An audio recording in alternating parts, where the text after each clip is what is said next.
В разговорах с испанцами иностранцы делают одну и ту же ошибку. Она кажется логичной, настолько логичной, что даже никто не считает ее ошибкой. Но именно из-за нее разговор на испанском ломается. Не потому, что ты не знаешь слова, а потому, что ты делаешь то, чему тебя по факту учили. Если ты живешь в Испании или каждый день общаешься с испанцами, если твои разговоры начинаются нормально, но в какой-то момент ты просто не понимаешь, как ответить. Если ты слышишь ответ, но не знаешь, это да или нет, или же разговор уже просто не об этом. Значит, это видео для тебя, потому что я буду делиться такими моментами, где ты 100% подумаешь, это про меня.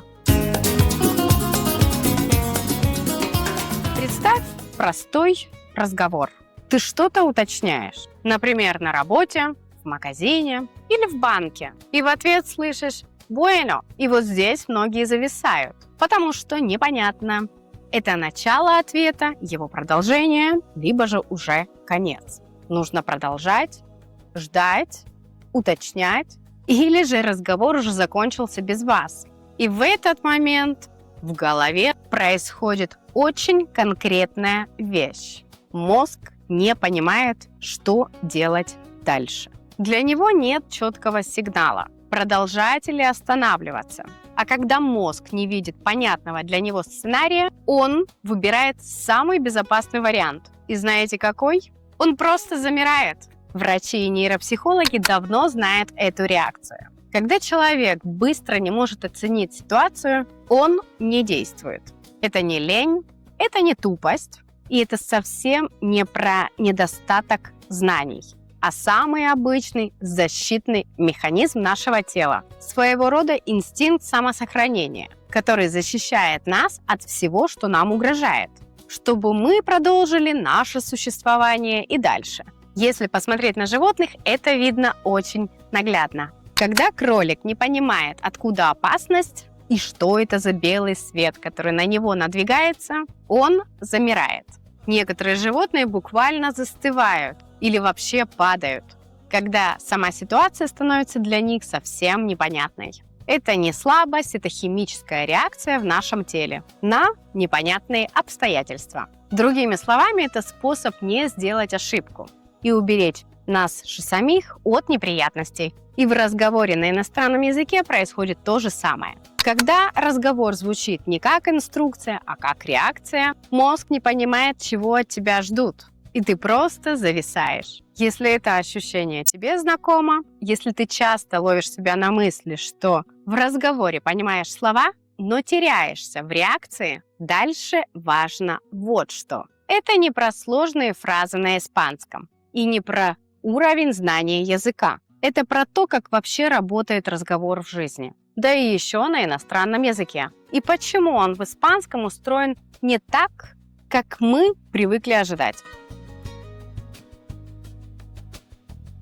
Вот самая частая и большая ошибка иностранцев при общении с испанцами. Ты заходишь в разговор, как будто бы это своего рода маленький экзамен. Ты ждешь, что тебе скажут фразу, и ты должен дать правильный ответ.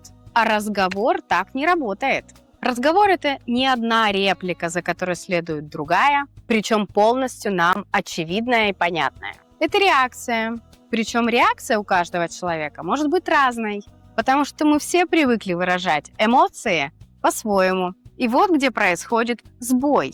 Когда испанец говорит что-то вроде «bueno», «я», «vale», «ya veremos», «venga» или просто меняет интонацию, он не дает тебе задачу. Он просто показывает тебе свою позицию относительно того, что вы уже обсуждали. А ты в этот момент начинаешь искать правильный смысл, то есть действовать как по инструкции вместо того, чтобы реагировать. Именно поэтому ты зависаешь, потому что ты ждешь структуры там, где идет живое взаимодействие. Почему в эту ошибку попадают почти все? Потому что так привыкли учить язык.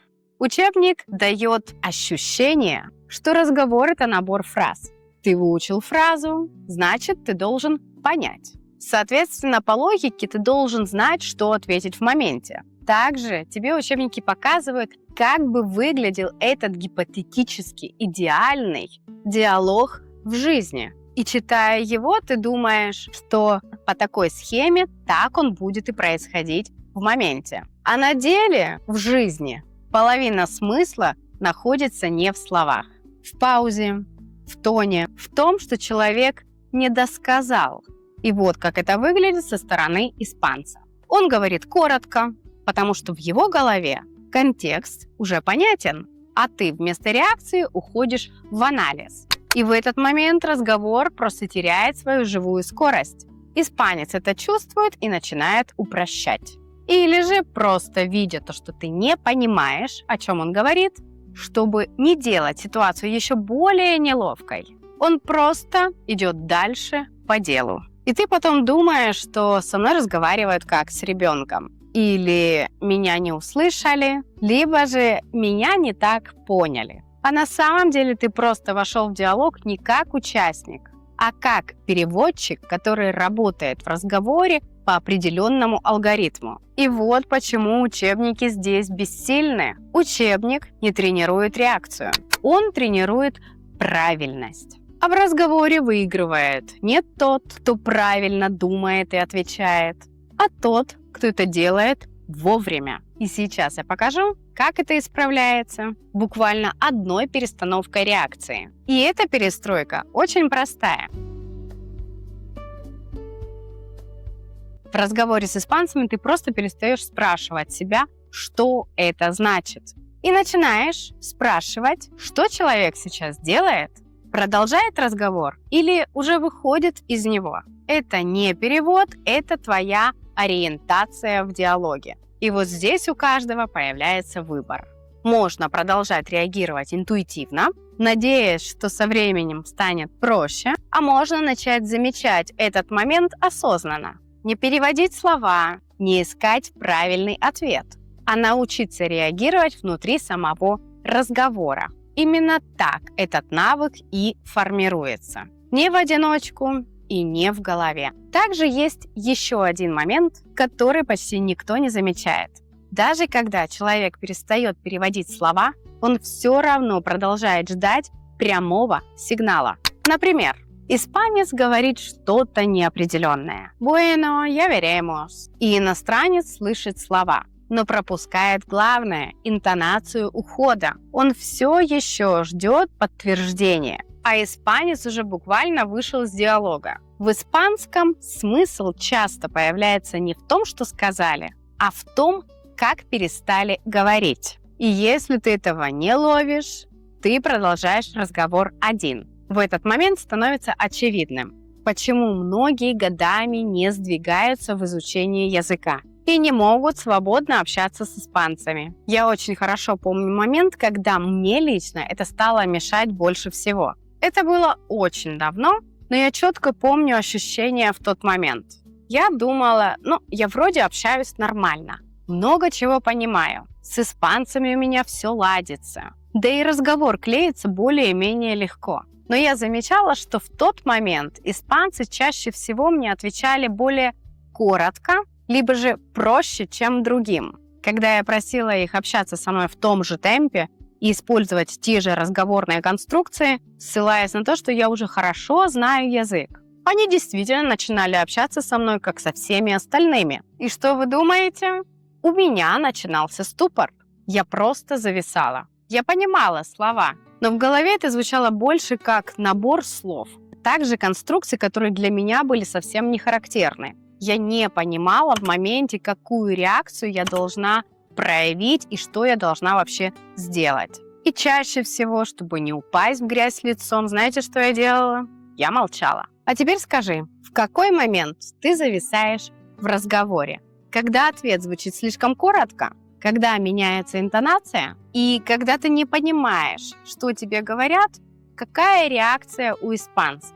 Что обычно в этот момент делают они? Они пытаются тебе объяснить на пальцах, либо же просто меняют тему разговора. Давайте разберем это в следующих видео. Как ты уже понял, разговор – это не просто набор фраз. Язык начинает работать не тогда, когда ты знаешь больше слов, а тогда, когда ты перестаешь искать правильный ответ и начинаешь присутствовать в диалоге. Когда ты слышишь не только слова, но и то, что происходит между ними. И с этого момента язык перестает быть задачей.